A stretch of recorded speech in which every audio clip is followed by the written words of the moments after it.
ladies and gentlemen, boys and girls, children of all ages. All right. Parts of a group.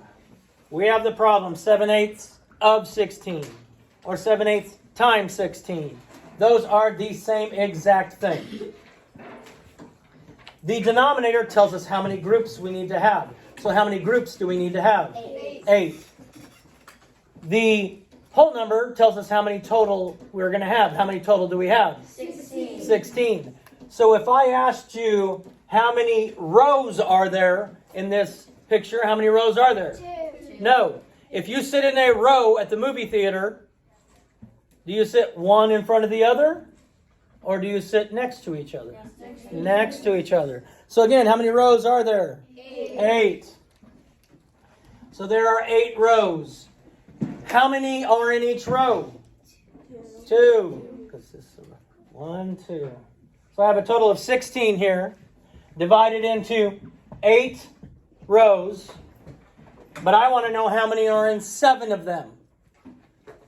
Okay? So then I got to just circle 7 of my groups. I have 8 groups. Each group has 2 in it. I want to figure out how many are in 7 groups. And if I go like this, I have how many are in my 7 groups. So 7/8 of 16 equals 14. 7/8 times 16 equals 14. fairly easy. I think this is also on your Google Slides. So now you know the rest of the story. Let's look at one more. Let's look at 2/5 times 15. Or 2/5 of 15. How many groups am I going to have? 5. 5. I'm going to do this one differently. I'm going to do rows or columns this time. How many are going to be in each column? 15. No. 5. 5 in each column. I got to take my 15 and divide them into 5 different groups. 9, 10, 11, 12, 13, 14, 15. How many of those groups do I want to circle? 2. 2.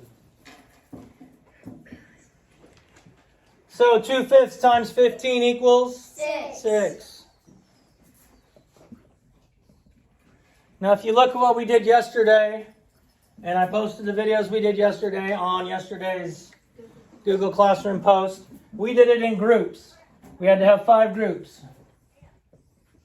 And so we did it in groups. I put little X's in each group.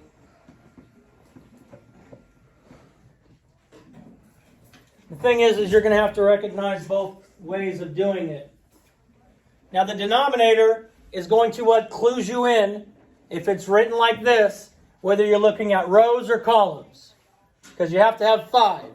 We only have 3 columns. Or 3 rows, sorry. But we need 5, so then these must be divided into columns. If I did the same thing here, I look for, how many do we need? 3 in each group.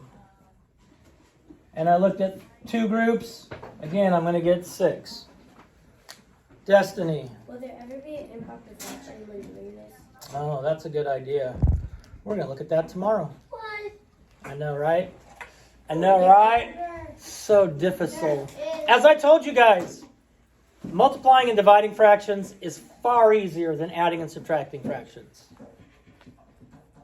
Far easier than adding and subtracting fractions. By the time we get through tomorrow, you should know how to do any adding and or any multiplying fraction in a whole number. Easy peasy, raw chicken squeezy. Boom shakalaka, peace out, God bless, love you. If you fun content, please subscribe.